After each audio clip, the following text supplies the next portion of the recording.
I see architecture as a metaphor for the civilization.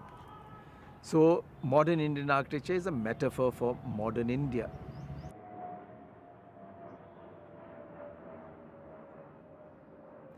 It's this dealing with Indian light and Indian landscapes that produces Indian architecture. This is what I see in the 5 architects that we have in this group, that each in their own way have dealt with light and nature in a very creative way. Whether it's a small project of an addition to a building or to large prestigious projects like a parliament library, each one of them has revealed how this issue is dealt with. The IIITB in Bangalore is a premier educational institution in the field of information technology. It needed an extension to the existing structure with a building program that included classrooms and research and development labs. The new extension was designed by the architect Rajesh Ranganathan. Mainly what we wanted to do was to really integrate nature with architecture in the most intimate possible way. What we found was that the old building was sitting within a fairly green surroundings. There were distant trees on the periphery of the site, the sufficient planting around the site. So what we did was we did a sort of an optical illusion where we built certain green edges to the building, and when you view these spaces from inside, the foreground of the new green edges merges visually with the background of the old existing tree lines, and what it does is it sort of blends the two, the background and foreground, into one seamless green landscape. So you have the illusion of the landscape coming in. In the old building, the inside and the outside were very clearly demarcated. It was a sealed box, but it had 3 light wells. The architect decided to expand these light wells into landscape courtyards on the new floor. But the decisive idea that transformed the character of the new spaces was to make perforations in the roof in a variety of sizes. And what this does is that it creates a very dynamic, dappled light effect, which changes during the course of the day, and also with the fluctuations in weather, which are very marked in Bangalore, very particular to this place. And these are sort of these sharp changes, dramatic changes are recorded in the interior in a very strong way. What makes this work special is the way, again, he's dealt with light and landscape. In this building, you're always aware of the outside, always aware of the light coming in, filtering through the top. The dappled light of those circular openings are very much a product of his sensitivity to the light and landscape. So what would otherwise have been a forgettable small addition to a building is now really quite a sort of an interesting building.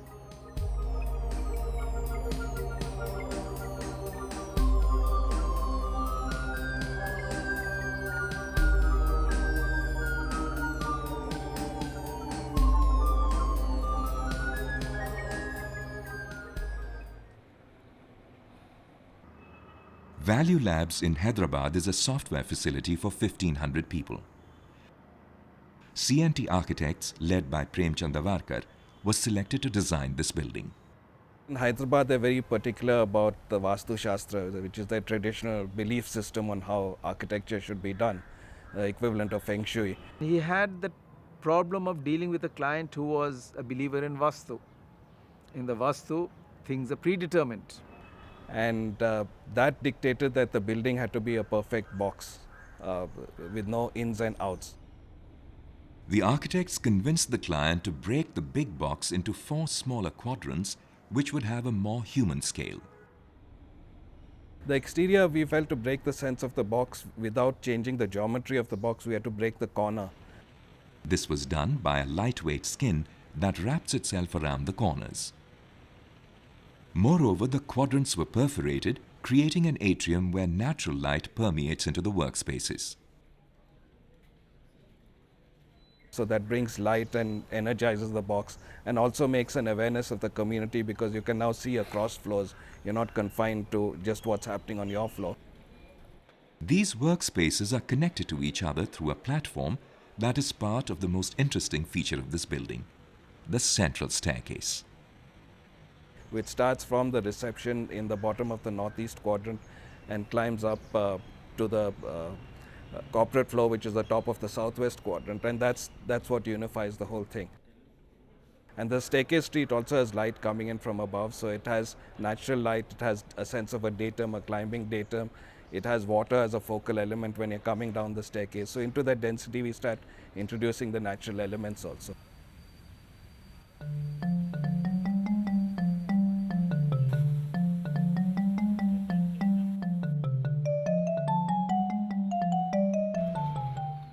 The main influence on the design of the staircase is the stepwell of Adalaj.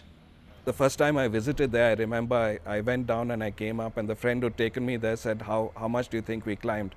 And I said, maybe about 25 feet. And he said, you climbed the equivalent of over 5 floors. And I realized you don't feel it because there is so much interest at each level. So in detailing the staircase, we started thinking about those kind of issues of how do you change the texture of the steps? How do you create interest in whether you're looking up, looking down along the steps? The platforms along the staircase at every floor reveal the most important intention of the architects. The thing that we are interested in is to show the workplace as something more than a functional grid. Workplaces are really communities, and I think the way we set up the spaces, it has to reflect the social nature of the workplace. Eventually what gets done is through interaction between people. The other thing that we did is that Mondrian grid of the external facade, we brought that into the internal facades that the quadrants present to the staircases, so that public nature of the staircase also is emphasized.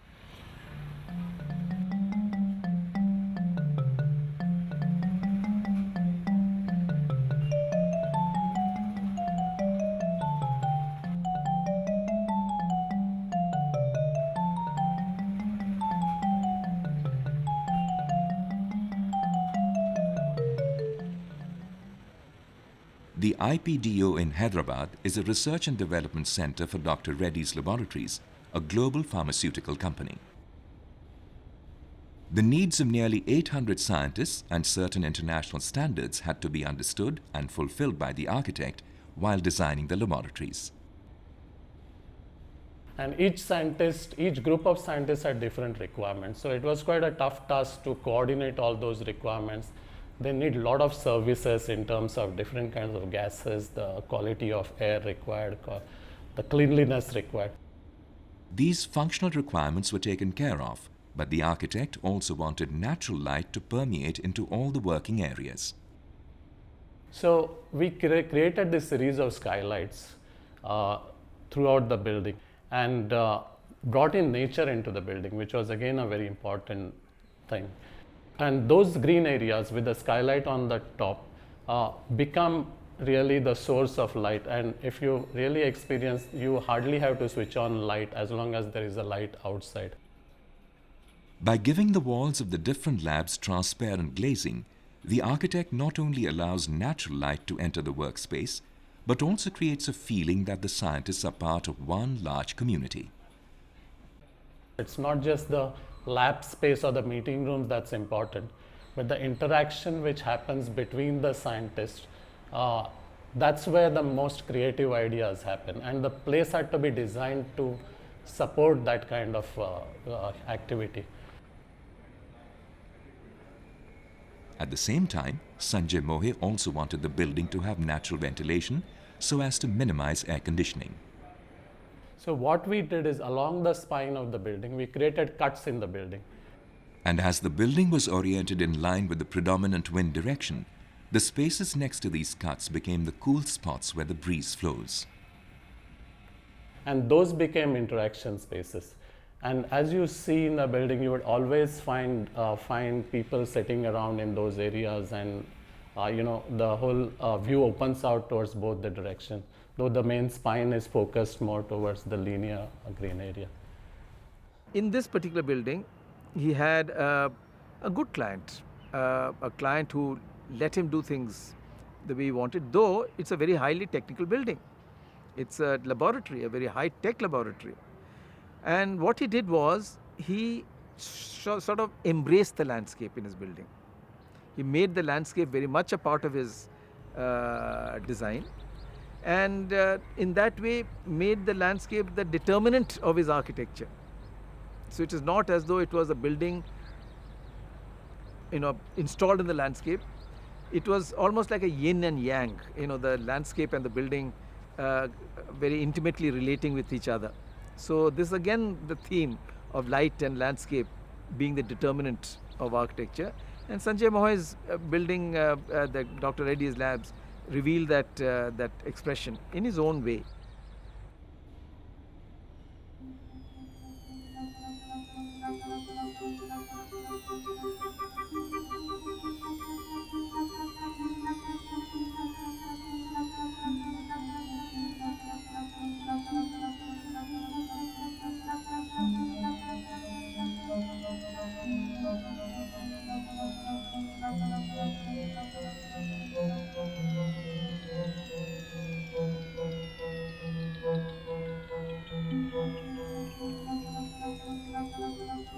The scale of the entrance is probably to celebrate the spirit of inquiry, and you come in and get motivated, you get challenged to do something earth-shaking kind of.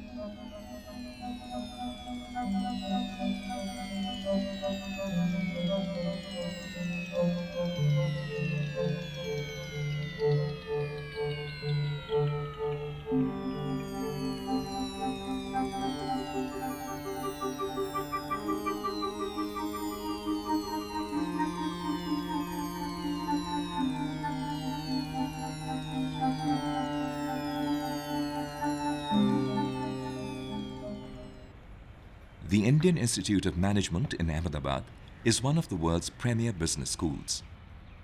The buildings of its campus, that includes classrooms, hostels, etc., were designed in the early 60s by one of the masters of the modern movement, the American architect Louis Kahn. By the year 2000, an extension was urgently required. Bimal Patel was selected to design the new buildings in a nearby site. Our client was very aware that they were in their present facilities.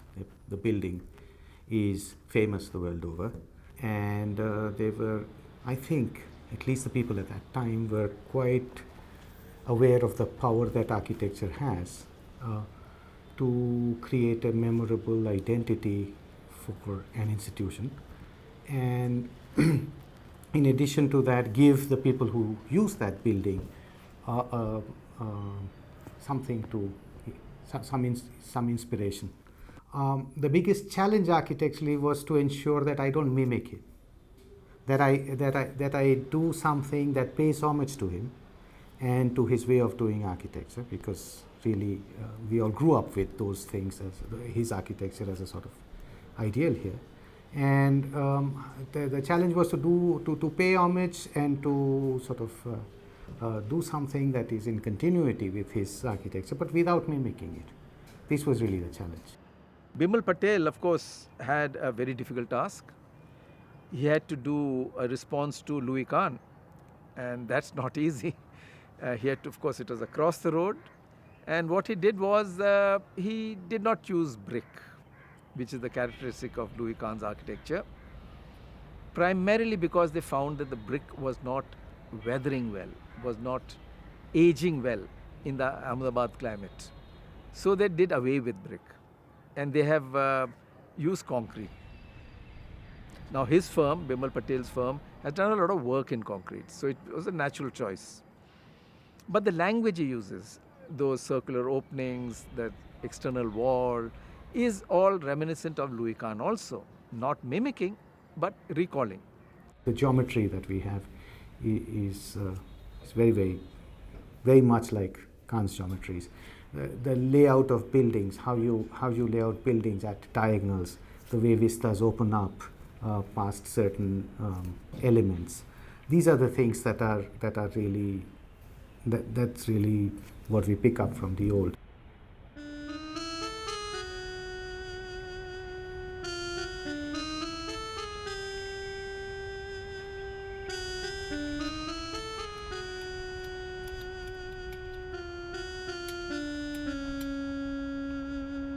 one wants to make the experience of the building rich. You want people to have some sort of sensuous delight from the building. The thing is, you're not going to do it by using rich materials or to use rich ornamentation on the building. You're going to do it through varying the experience as you move through the building. As you go through, suddenly a view opens up far into the distance. You see something, you see a courtyard, you see a tree nearby, and you want to structure the experience of the building. So you put staircases and ramps, places where people can walk up and down and constantly look at things. Sometimes people don't like it because you get caught in the rain or something like this. But what this does really is it allows you to experience nature, not only stay sealed inside a room or inside an air-conditioned space. Really, that's what the ramps and the staircases are doing. The courtyards, ramps, staircases are doing is constantly inviting you to connect with nature and to enrich your experience of using the building.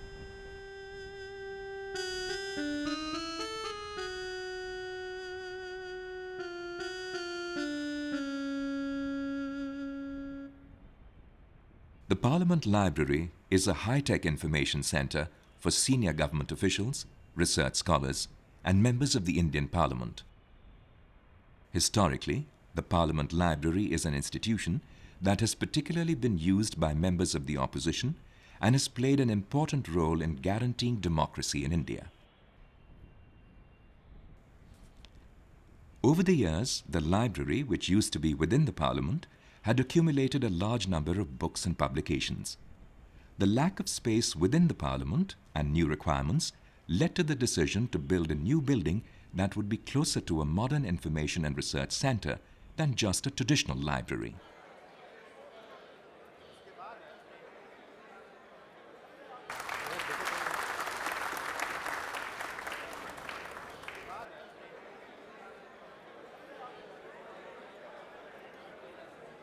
A limited competition was held and Raj Rewal's design was selected for the new Parliament Library.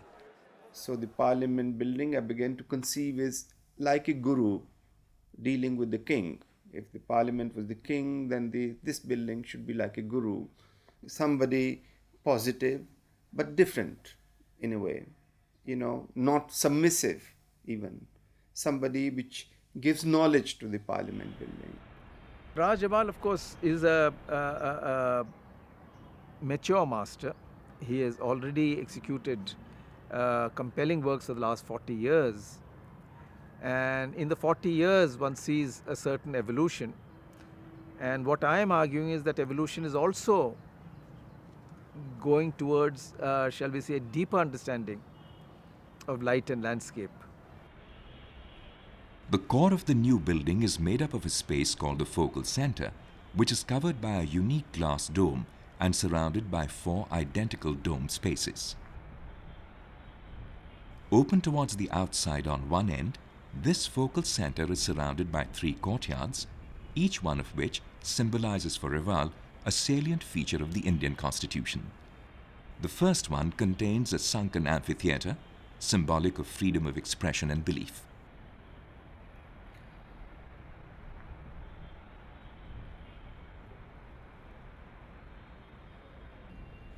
The second one contains a tree, the place where justice was imparted traditionally in villages in India.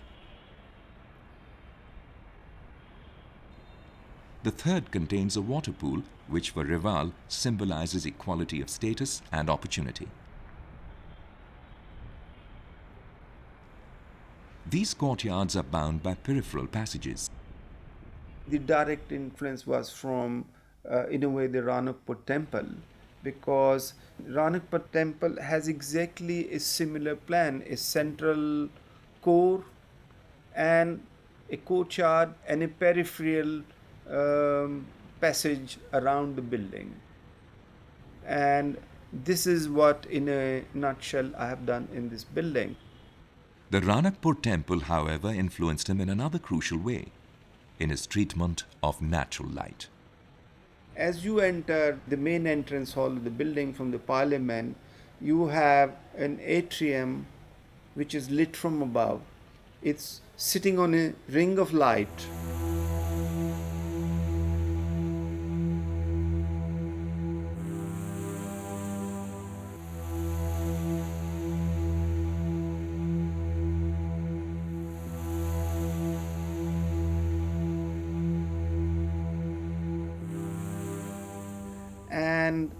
And as you pursue through a corridor, you don't see any building, you see a passage.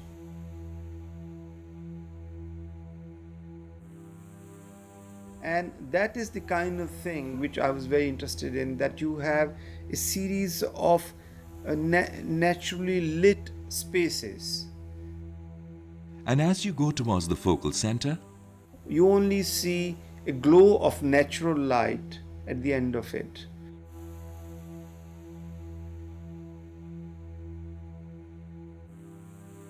And it's only once you are within that focal center that you see the light, the four petals of glass and steel through which the light pours in. It was right in the beginning of my design. I had said that that should be a kind of space, because that would be the symbol of enlightenment, in my opinion. the Rangoli pattern on the floor of the focal center, which is based on the sun, is a traditional symbol of enlightenment.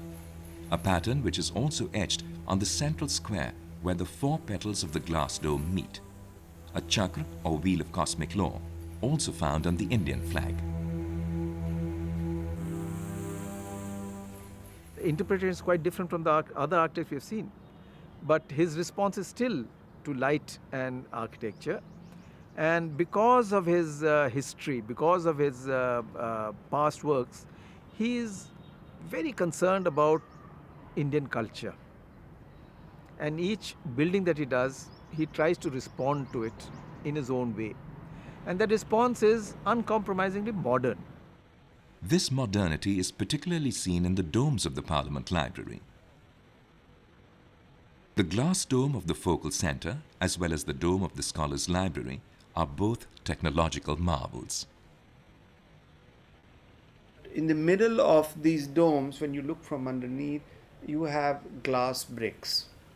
These glass bricks were designed and tested very carefully so that they cut down the harsh Indian sunlight and provide a very soft, even light inside. The base of the domes of this large hall also contain panels of glass bricks. So the natural light penetrates this large hall from above and also from the sides. This creates a serene and restful light for the research scholars to work in.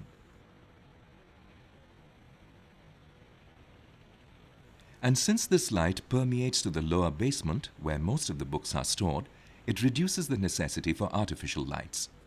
Energy is also saved since basements require less air conditioning in order to keep the books at an optimum temperature. The three courtyards, coupled with their deep-set windows, also contribute in increasing the energy efficiency of the building by cutting down the direct rays of the sun and by creating air currents.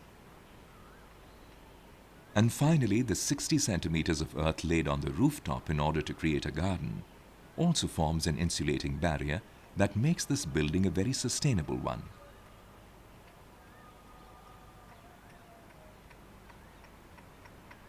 Gardens, of course, have been spaces devoted to knowledge, exchange of ideas, and meeting between men since ancient times.